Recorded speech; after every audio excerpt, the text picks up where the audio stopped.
What's going on, Joe? Nice to see you on Instagram. Shout out to you, my man. Too loud in here.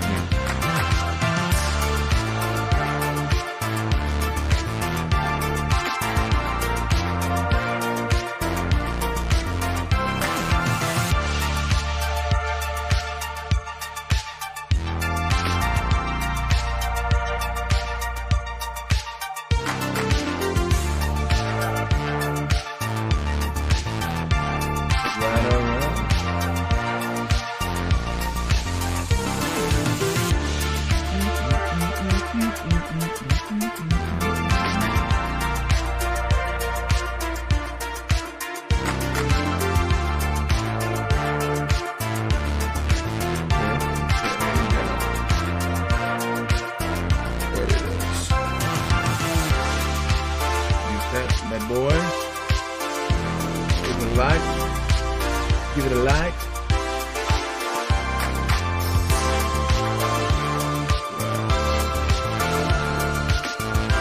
So we are live on Instagram, Facebook, and YouTube.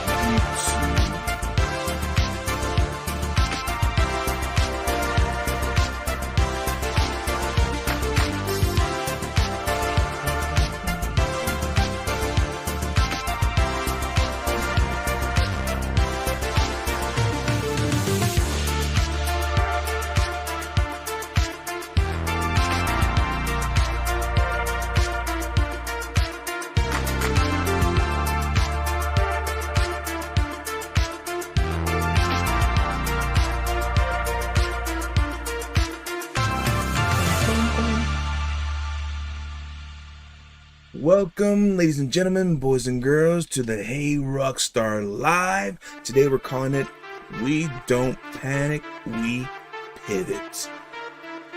Like that part. I forgot to put this on fade out instead of whatever it's called. Instead of zoom out. You see, we don't panic. We just pivot. Want to say hello to everyone who's watching right now. If you are watching on YouTube and Facebook, by all means make a comment. I'll be able to see it all here on the StreamYard. And those of you who are on are watching us via Instagram, I'm monitoring on my second monitor, on my second screen here. So any comments, I won't be able to highlight it, but I'll be able to give you a shout out verbally. Welcome to those of you who can jump on this Saturday. Just wanted to talk about that little phrase, we don't panic here, we pivot. It's a powerful phrase, especially for those of you who are working on your own, are working towards becoming a better version of yourself, or you are a business owner, or you're a business owner, entrepreneur, you're trying something new, things are going to happen, or just you want to go on new adventures, things happen, and this mindset of, well, don't panic when bad things happen, or things don't work out the way they're supposed to, or you're originally planned to. Don't panic, but pivot. All right, so let's start this day off with just a few stories. If you make a comment, I will be able to see it here, and I'll be able to highlight it live on this stream. And again, the only one I see right now, or the shout out goes out to Joe from Proud Masculine. It's been a while, brother. Thank you for watching on Instagram. I want to start off with a few stories that happened several days ago. My niece came to town. She came and she was helping out at my sister's shop there in Odessa, Texas. And the last day before she was going to leave, I was, where was I? I was in the office. No, actually, I had gone off to take my lunch break because I didn't go out to the field. I was in the office, but I went to go take a lunch break and suddenly get a call from my nephew letting me know that that my niece was having car problems and she was stranded. She was stranded out somewhere, and I figured, like, well, hey, I'm on lunch. I can go check that out. I can go see what's going on. We got our first comment off of YouTube by Felipe. Uh, Ultra Felipe Mengar.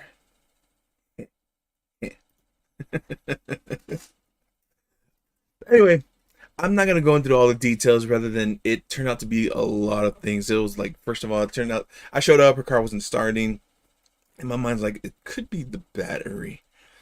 Anyway, her dad had a mechanic friend who was in the area, so he came down. He met up with us there. And then we managed to get the car started, and we went to the local auto zone to just to check it, just to check to see what was wrong with the car.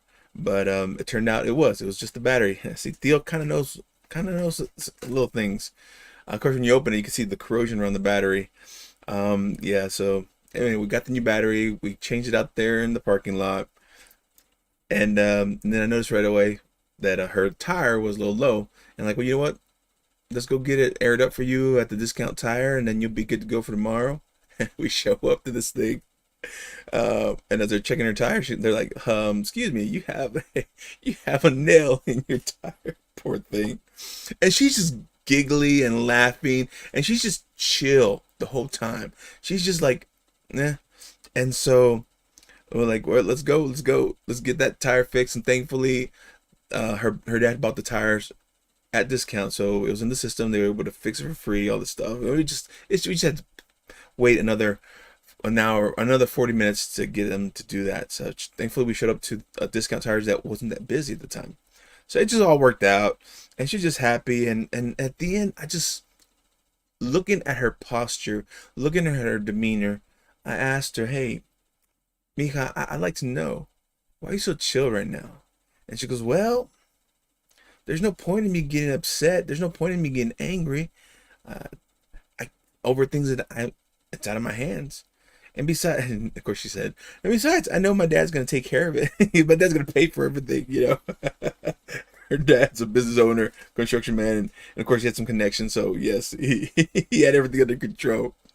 I was there more for her moral support and just help out, whatever, just so she won't be alone during the process. But I got to thinking, like, that is a great attitude to have.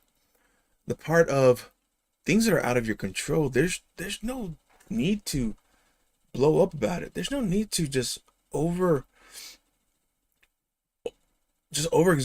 your energy on things you just can't control.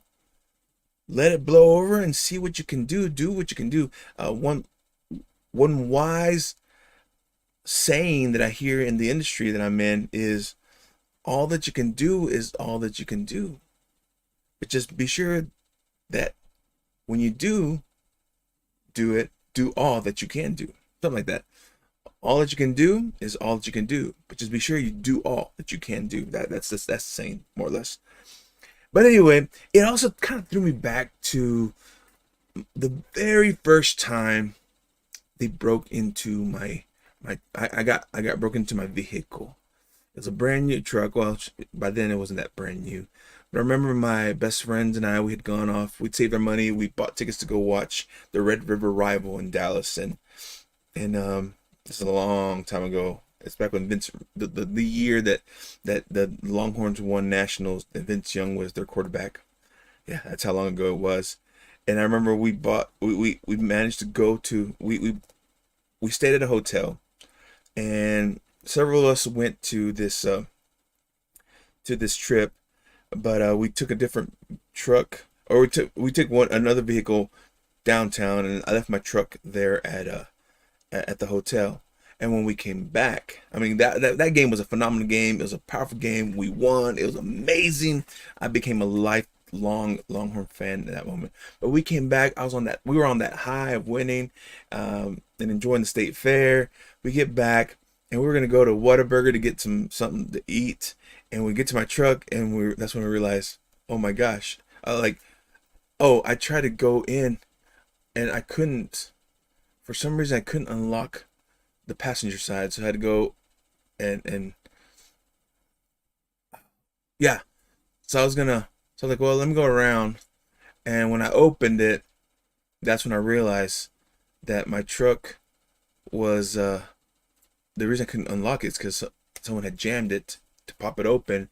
And you open the truck and you see just a big old gap where my stereo used to be. Like, someone broke into my truck and took my stereo that came. It was a custom stereo that came with the truck at the time, and my best friend just came in like, "Oh crap, what happened?" And I'm like, I was in shock at what had happened. So we called the police officer. They came in, and the deal is, I know we went. I forgot how it was. We went into the hotel for something to wait for the police to get there to write a report, and I was in peace. It was irritating, yes, but I remember that the concierge at the hotel, he commented, "Sir, you are very chill for someone who is going through, who just got robbed." And even the police officer was like, "Yes, sir, you okay?" Like, actually, I am. Like, I mean, I'm excited because we won. This sucks, but I'm not gonna let this ruin the day of a great day. I mean, it sucks, but thankfully, insurance coverage got it all covered and such, and got a new stereo in place. But I was gonna let that ruin the victory, the beauty of the whole adventure, going to Dallas at the time with my best friends, seeing an amazing game, enjoying that, and just I wasn't gonna let that ruin what happened, or what had happened that day. So why am I saying that? There are moments in our lives when stuff is gonna happen to us. It's out of our control. It's not your fault. Maybe you could have avoided it. Maybe you could avoid it by just being at home and doing nothing, and never leaving the house. But even that is not a way to live. That is no way to live.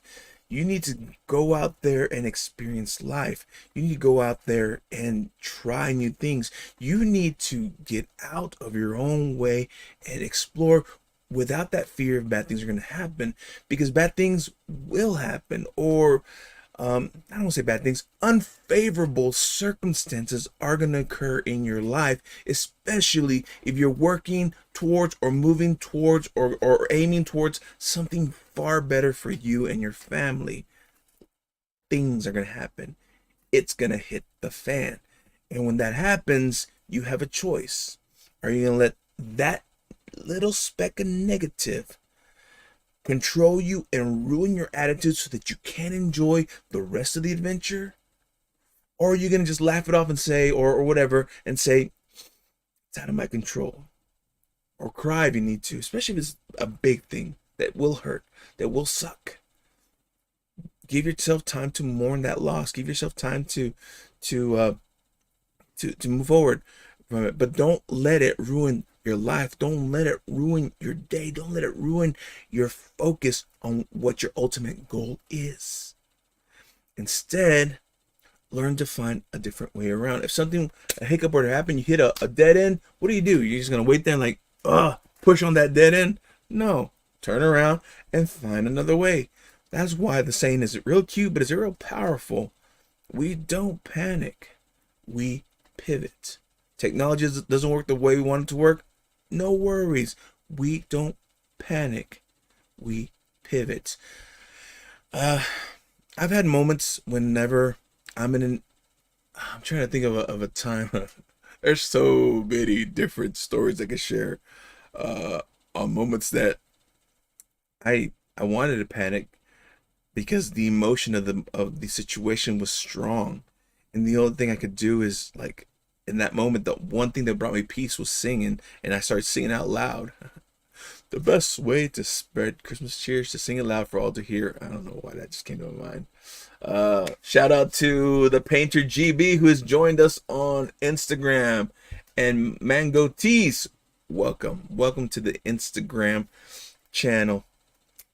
Your boy Josafat Emiliano, in case you didn't notice, right there. Boom, boom. We're talking about not panicking, but pivoting when things happen. When situations happen, or technology doesn't go your way, do not panic. Don't freak out. Don't lose emotional control. Don't burst out and just let it out. That's another reason why you gotta. Anyway, I wanted to keep today simple. I wanted to keep it focused on just a few stories of how I observed people not panicking and just moving forward, finding peace in the situation. So there's different ways. There's different ways to get you into that mindset, because honestly, that's what it is. The don't panic but pivot is a mindset that comes with time. You might not be born with it, but you can learn it. You can develop and strengthen that attitude, that way of being, that way of what's called reacting, or no, not reacting, of reflex. When bad things happen, instead of instinctually stopping and breaking down and finding and just becoming paralyzed, pull back and start problem solving and figure a different way around to do what needs to be done. So there's different ways to get that mindset. There's different strategies, there's different practices, there's different techniques, and there's so many lessons that you can apply in this moment to give you that mindset of don't panic but pivot. But I'm just going to give you 3 simple things that you can start applying today to prepare you, to get you ready for the next time you have that that heartbreak, or the next time you have that upset, so you can become a person who doesn't panic but rather pivot. So the first thing I have here, this is a big one, and you probably have heard it said, but it's a good one. The first practice you can start doing to get you into that mindset is, why don't you become a person who gets comfortable being uncomfortable? You see, strength training is the practice of getting comfortable being uncomfortable, doing the things that you don't like to do and get it out of the way. Helps strengthen not just your physical, but your mind, your emotion, your spirit. It gets you into a resilience mindset, or a resilient person or persona that kind of creates an untouchableness in you. I'll give you another story from my past. Back in college, I played college ball. And I was going to practices and being out in the heat, all that fun stuff. But there was always one thing that I hated most about going out to practice. It wasn't running the drills. It wasn't studying. It wasn't all that. It wasn't even the heat. It was at the end of every practice to force us or condition us. It was to work on our conditioning. Our coaches would have us, either we would run snakes. Snakes were good because once you're done, you're done. They would either run snakes, we would run lines, or we would run laps around the football field. And I hated the days that we ran laps. I hated running. I just hated running. I hated conditioning. I like cycling. I don't like running. The Bible says that the what is it? Not the ignorant. The fool runs when no one's chasing them. So I apply that to my life. I hate running. I'd rather cycle for conditioning or other things for conditioning. But anyway, more power to you guys who find the running is peaceful such. I just hate running. I hated running, but it was a necessary evil we had to do to build condition for us. And the coach would make us run after every practice, whether it was lines or it was snakes or it was laps. And I hated laps. For some reason, laps felt worse than the others, because the other ones at least felt like I had to break. Lines, you kind of had to wait, and you had to go at the pace of everyone, so you didn't have to feel like you had to go too fast. But for some reason, laps just they were worse. So here's what your boy did. I finally got to a point where, like, you know what? I hate this. I really, really hate running laps. So you know what I decided to do? Without telling coach, without telling any other football players, I didn't have anyone telling me this, anyone instructing me. I decided on my own that every morning I was going to wake up at 5 in the morning before anyone else. And I had late classes. I didn't start going to class till like 10. So I had plenty of time. But I intentionally would wake up at 5 in the morning. I would get dressed, put on my shorts, put on my clothes, put on my shoes, and I would walk down. Hasta eso, I would walk to the field. I wouldn't jog or anything. I'd walk to the field and I would run laps. I ran the amount of laps that we usually ran, which was usually like 5 laps, or I don't remember how many laps they'd make us run. but I would do that every morning. I hated it.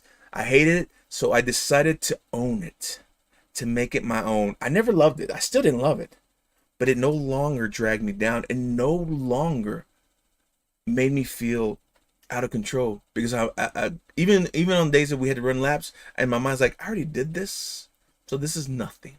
And on days that we ran laps, coach would make us run 3. I would run 5 in the morning because I knew, like, oh, I don't have to do 3. I did 5 this morning. I don't know, for some reason running laps, as much as I hated it, was a way to own that, and gave me that mindset that this is nothing new.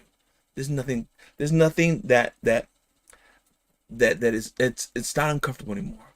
So there are moments where you can take ownership of the uncomfortable. And if you are constantly putting yourself in something new, something strange, something that is causing you to adapt, become adaptable, become fluid, so that you can work and create and just do what needs to be done in the moment, so you can be spontaneous without problems.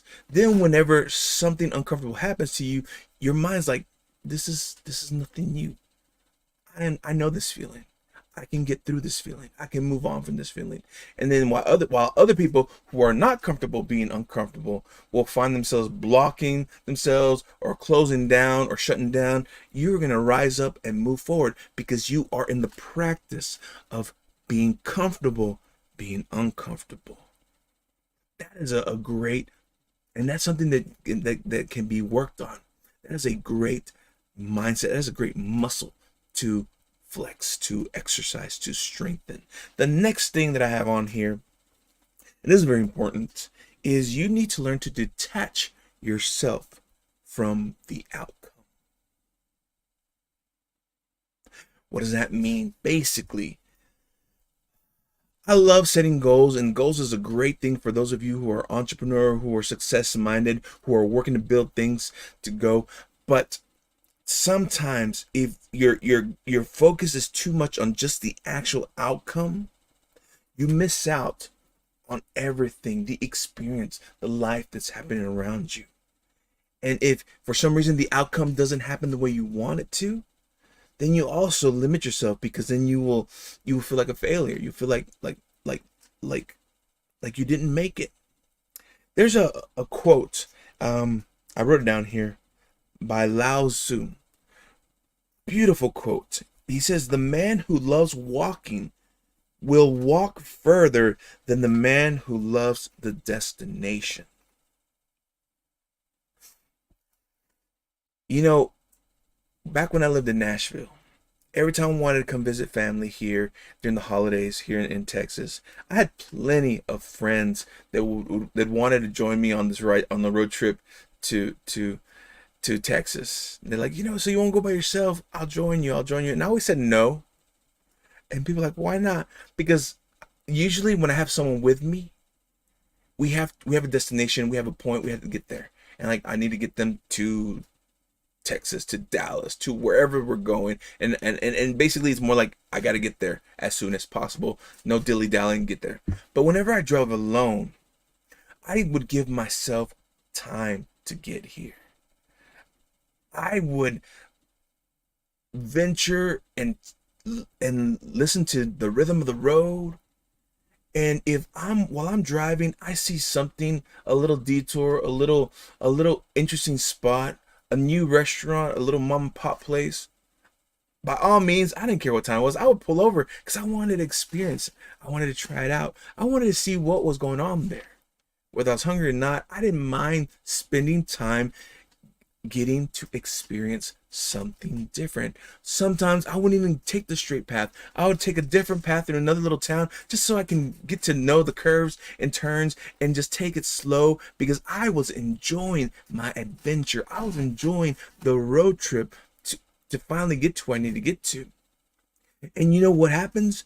When I got to my destination, I got there not just as I am, but richer, fuller, from all the experiences that I took time to enjoy, to lavish, to take pleasure in as I was getting to my destination. That's what a lot of our goals, those 10-year goals that we have, they're good to have.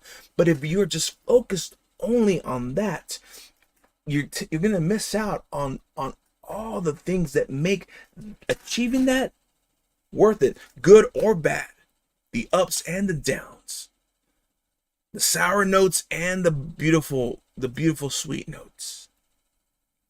It's your adventure is a song. My life as a piano is all about that mindset. You got to take the good and the bad. I'm kind of going off of my topic here. Sorry. Let's go back to detach yourself from the outcome, because when you detach yourself from the outcome, you open up yourself for other possibilities that you didn't even know were gifts that were meant to go your way. Yes, it's good to have goals, but if for some reason you don't reach that goal, do not define yourself with the failure of not reaching that goal, but rather enjoy who you became, who you become, trying to attain that, and then see where you can go then. Become fluid and start working on focusing on enjoying the rhythm of the road, enjoying where you're going on this adventure. And the last point I have for you guys this beautiful Saturday, and this I think is the most important one, is you need to surround yourself with life-giving voices. You know, our family, I love my family. They're great, but they're not always the most supportive. And I'm not saying by being there, they're there. But sometimes the things they say comes off as negative, not because they meant to, not because they're being devious, or no, I think it's just because they haven't learned how to condition themselves to speak life rather than death. They haven't learned to stop focusing on the negative and start focusing on life. They unfortunately, a lot of them are dependent on media, and if you sit down and watch mainstream media, that's all you're gonna get: negative, negative, negative. No life producing things, nothing positive, only destruction, only fear, only terror, only division, only bad things. And I'm sorry if I'm offending you guys with that, but that's the truth. If that's all you feed yourself, your mind is the media out there, you are going to have those negative thoughts, those negative mindsets. You need to learn to start seeking out life producing voices like mine, like my mentors, people who are constantly saying, you know what, I see that the forecast says this, but the truth is any human can work towards something greater. You know, scripture is the best way to find a positive voice. I remember my pastor back in Nashville used to say, you know, you have the facts, and then you have the truth. The facts are whatever the doctor, whatever everyone's saying. These are the facts. This is what is visible. But the truth is the word of God. What does God say? And when God said it, He meant it. And our faith needs to lie on the truth rather than facts. The truth will set you free. Facts, it's meant to uphold you, but sometimes facts, the enemy can use facts to weigh you down and to depress the hell out of you. Anyway, but when you start to surround yourself with positive voices, surround yourself with people who are walking the same journey, who think the same way with you, people who also have that mindset that, you know what, I'm not going to panic, I'm going to pivot.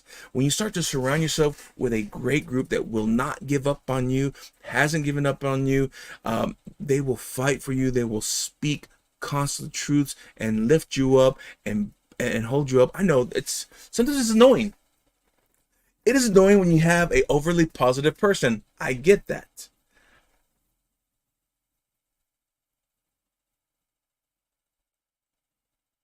But I would rather have an overly positive person on my corner than someone who's always just highlighting the negative, always hammering down on where you're just not enough, where you fall short, where you stink at something. You know, I get it. We have people in our lives that they'll bust your chops. But if they don't give good as much as they give bad, then maybe it's time you spend less time with them and start focusing on those who give you more life. Surround yourself with people who want to join you on this adventure. People who have detached themselves from the outcome, and they are comfortable being uncomfortable, and they will speak life into your life. If you get these three practices, start focusing and start building and start working in, then you will become you will eventually become someone who, when it hits the fan, you will not panic. You will pivot and you will go another way. You will figure it out. I had a mentor once said, everything is figure outable. We can figure it out. So that's the good thing. So take advice from my niece. Don't fret over things that are out of your control. And when things hit it, figure out a way to not panic, but rather pivot and find the better life. Anyway, that's all I got for you right now. I wanted to share these thoughts with you. It's been a great Saturday. I'm hoping your weekend is going good. You're getting rested. You're spending time with loved ones. You are gearing up and getting ready to hit this week. For those of you who want to know more about me, want to know more about my leadership and all this stuff, by all means, you can either, if you're a man, if you are a man of faith and you are looking for just a group, check out Sacred Men's Co. Just go to sacredmens.co. On there, it'll have links to our membership on the Facebook page, or you can set up a time so we can chat, so we can see how we can help you out become the best version of yourselves. And of course, for those of you who know that my other hustle is, I'm in the money game. I'm helping people. I'm a financial strategist, helping you guys have financial peace by doing the best for yourself. And you just want to get together and talk over what ails you. By all means, click this and set up a time to speak with me. If you're interested in knowing about life insurance, whether it's term, IULs, or final expense, by all means, reach out to me, your boy Josafat Emiliano, and we will catch you next time. All the way from, sorry, I gotta share this to you guys. So, all the way from Andrews, America, I'm your boy Josafat Emiliano, saying that until next time, have much love and many blessings. Let's put some music on for you guys to enjoy.